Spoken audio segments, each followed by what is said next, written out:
तो ऐसे मनुष्य के क्या लक्षण होते हैं? वो किसका दास होता है? भगवान का दास होता है। हम संसार में अपनी इंद्रियों के दास हो जाते हैं तो भगवान से प्रीति उतनी उतनी दूर होती जाती है, और इन्हीं पर हम विजय पा लेते हैं तो प्रभु के नजदीक जाते जाते हैं।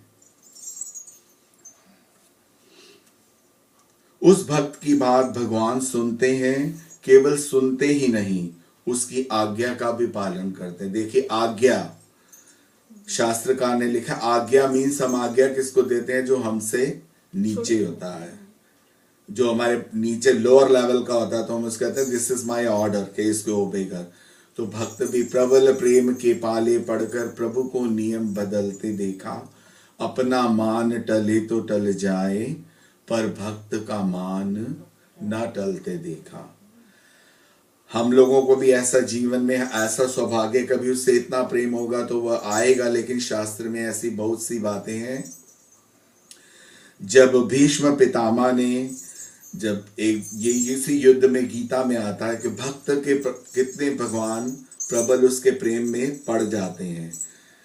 जब दुर्योधन ने देखा कि अब पांडव लोग जीतते ही जा रहे हैं और भीष्म पितामह भी रोज ऐसे ही बोल देते हैं, तो उन्होंने कहा, पितामह आप दिल से तो मेरे साथ नहीं हैं, आप पांडवों का ही हित चाहते हैं।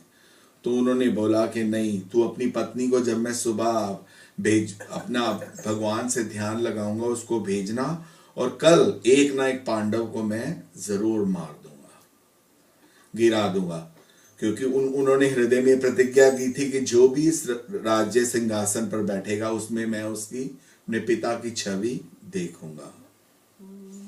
जब भगवान श्री कृष्ण को ये पता लगा, अंतर्यामी स्वामी सब कुछ जानते हैं, सब कुछ कर सकते हैं, लेकिन उन्होंने अपने भक्त का मान भी तो रखना होता है ना। दोनों तरफ भक्त हैं।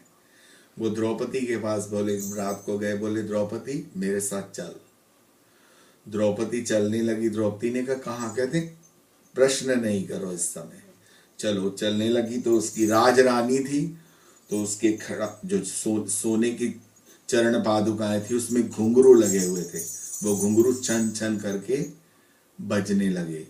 तो भगवान ने कहा, इन्हें उतार दो, इन्हें उतार कर मुझे दो।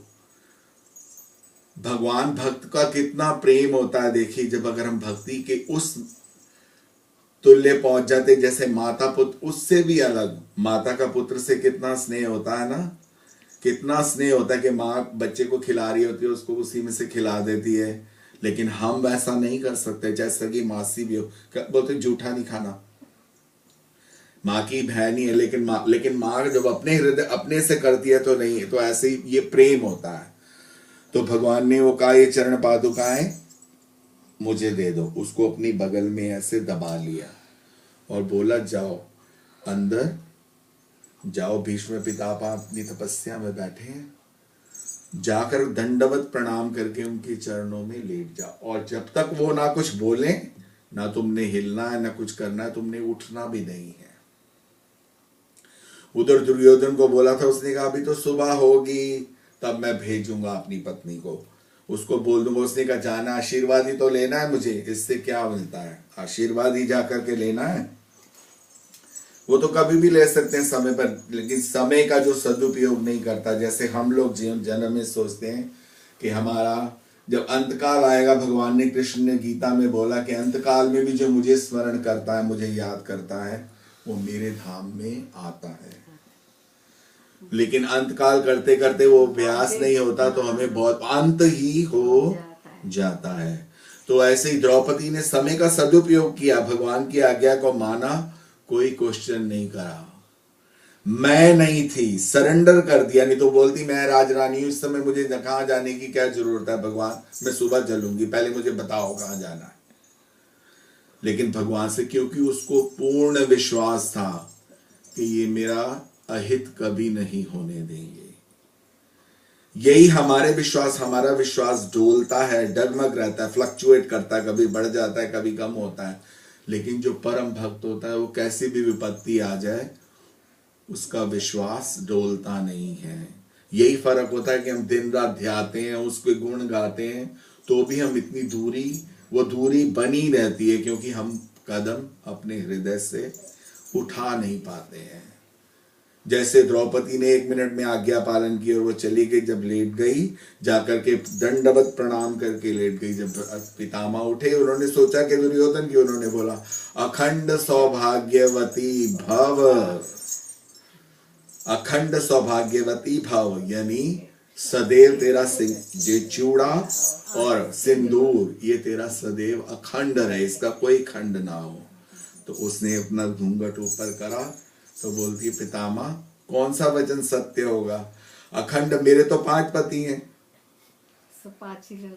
5। उन्होंने बोला ये तो मैं तुझे बाद में बताऊंगा, तू पहले मुझे ये बता वो छलिया कहाँ है जो तुझे लेकर के आया है। तो बात आ रही थी कि भगवान किनका मान रखते हैं, किनके बंधनों में बन जाते हैं, किनका जूठा भी खा लेते हैं और किसी का सुच्चा भी, और कैसा भी हो तो उनको स्वीकार में नहीं आता, क्योंकि उसमें ये भावना होती है कि ये वस्तु मैं लेकर आया हूं, ये हीरे मैंने चढ़ाए हैं भगवान के आगे, ये मैंने किया। तो जब वो मैं आती है तो उसको स्वीकार ही नहीं करते। जब ये भावना आ जाती है प्रभु आपने ही तो दिया, आपने दिया, उसमें से हमने आपको अर्पण कर लिया। तो जब ऐसा जब हमारे हृदय में ये भावना आती है तो भगवान उस भक्त की सदैव सुनते हैं।